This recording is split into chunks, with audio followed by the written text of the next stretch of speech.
All right, George Rose, mate, we are back. Nikita Tszyu, Michael Zerafa, it's going to be a big fight.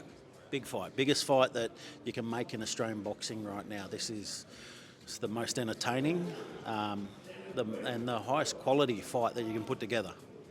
What's your sort of read on how they stack up against each other? Obviously, Michael, a lot of experience, Nikita not so experienced, but what's your sort of read on that? Yeah, it's an interesting one. It's young bull, old bull. Like Nikita is a unique person, a unique fighter. He seems to always find a win. He does it hard, he does it ugly sometimes, but he finds a way to win every time. And Michael Zerafa has been one of our best boxers that we've had come out of Australia. And what he's achieved, what he's done in his career so far, he's unbelievable. He's got every right to step into this fight as the favourite. You know, I said before, he's won 22 fights by knockout, and that's double what Nikita's even had as a pro fighter. So his experience is going to really come into play in this fight. It's going to make for a really hard one.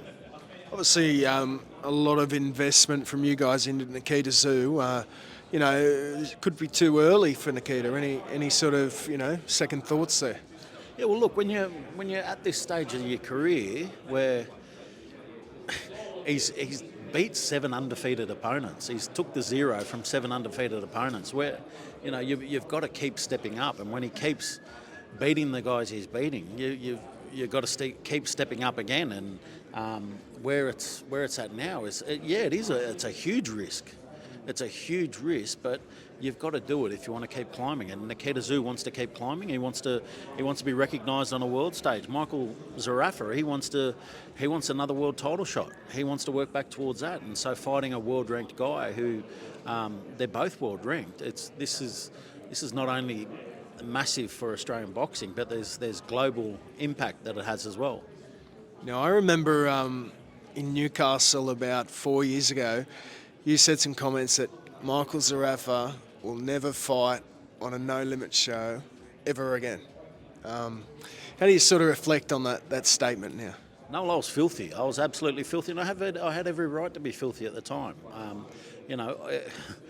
What that did to not only us but to Australian boxing, that was going to be one of the most hyped fights that Australian boxing had seen at the time. And I was pissed. I've got no shame in saying that. I was pissed off because it was going to be a great fight.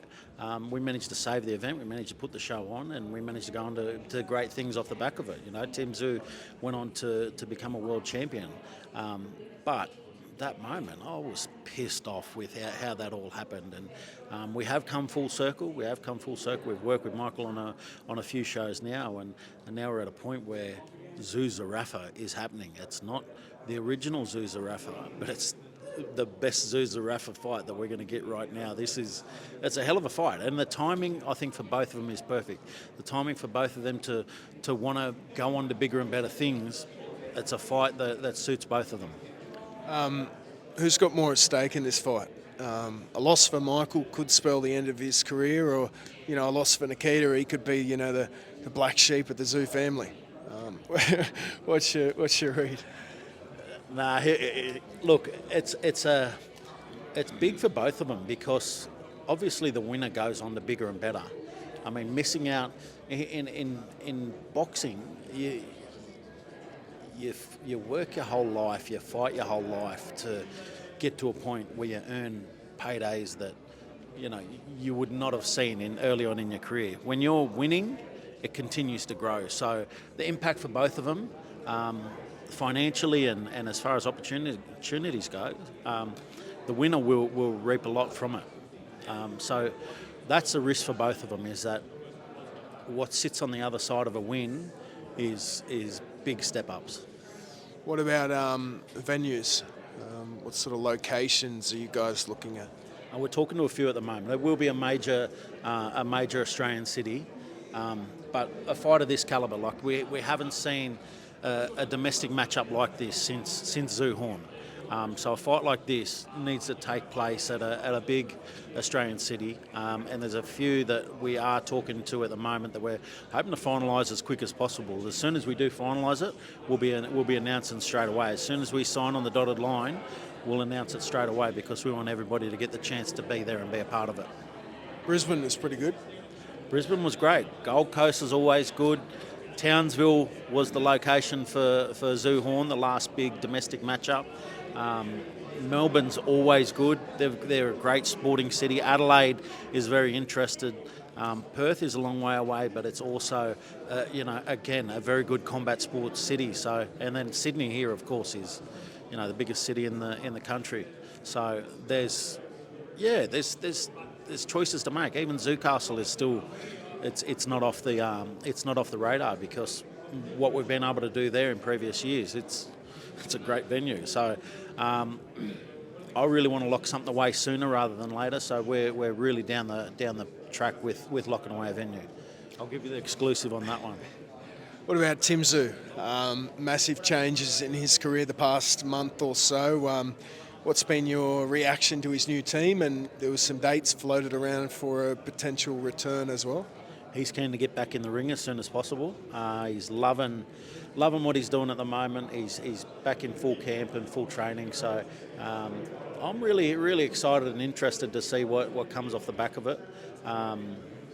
It's at the moment I'm like everybody else. I'm following his videos on Instagram and seeing what he's doing over there. It's very nice scenery he's training in. You can't complain about that. So keen to really get him back in the ring. He wants to fight ASAP. So we'll get him back in the ring as soon as an opportunity comes. And right now we're announcing this one, and this is a great fight.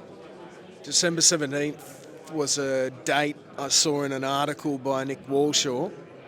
Is that a potential return for Tim? Well, obviously with Nikita's car accident and everything that happened there, there was a December date that we had been looking for. This fight has actually been pushed back a few times for different reasons, but we've landed on a date. So there have been a few dates that we had originally locked in that we're looking at for this fight, and now we're at January 16. So what about Tim though? No, well Tim's in Miami, man. Right. Tim's still in camp. So Tim will lock away as well soon. We'll lock Tim away very soon. I booked a Japan trip we have, so I've got to sort of factor it around that. Cancel Japan. when have you got it booked? 18th of December. I've got nothing on 18th of December. That I can guarantee you. I've got nothing on 18th of December. Eddie Hearn, he had some comments the other day that 2026 he's going to make a major play here in Australia and do some great things. Any response to those comments? No, look, Eddie Hearn's one of the biggest promoters in the world, and he's been promising to do a lot of great things in Australia for a long time, and we haven't seen that yet, so I hope he does do something great in 2026 because he's a very good promoter, and he's promised to do a lot of great things for his Australian fighters, and I hope to see that happen one day. Liam Paro, there was some talk about purse bids with him. What's the latest on that? Yeah, look, that one's not locked away yet. It's a fight that I'd love to get on a big card. I'd love to get it on a card like this one. So we're actually talking to Eddie about locking away that fight. So, we do want to get Paro back in the ring ASAP, and the fact that I think the Paddy Donovan fight's a really good fight for him. I thought he was the better fighter in his last fight until he was unlucky, but I think he's a very good fighter. It's a very hard fight for Paro. One last one on Tim. He had some comments that he wasn't aware of the IBF rehydration against Buckram. Might be a question for his team, but you got any thoughts on that? Well, I was stuck here getting bicep surgery in Australia, so I didn't get to be there for that fight. So I was a bit filthy that I missed it. But just in general, I think the rehydration, I think it always does make it difficult for any fighter. I think the other three sanctioning bodies don't have the rehydration clause. I do feel that sometimes it is more dangerous for fighters. But it is something that is still currently a rule, and it's one that we'll all abide by whatever we're in IBF opportunities. Last one, Zerafa, what sort of numbers are you expecting on this? Are you, pay-per-view wise and also attendance? Yeah, look, I think it'll be big. I think wherever we go, I think the crowd will sell out, and I think that the numbers will be big. I think when you've got a fight of this calibre, it'll do well. I mean, no one will ever reach the Mundine Green heights again. If they do, and it's for us, I'll be a very fucking happy man. But it's the way people consume their pay-per-views now is very different, and the access people have to view it is very different. So I think it'll do very well. I think it's a fight that people will want to watch. I think you do. When you watch this fight, you're picking a side.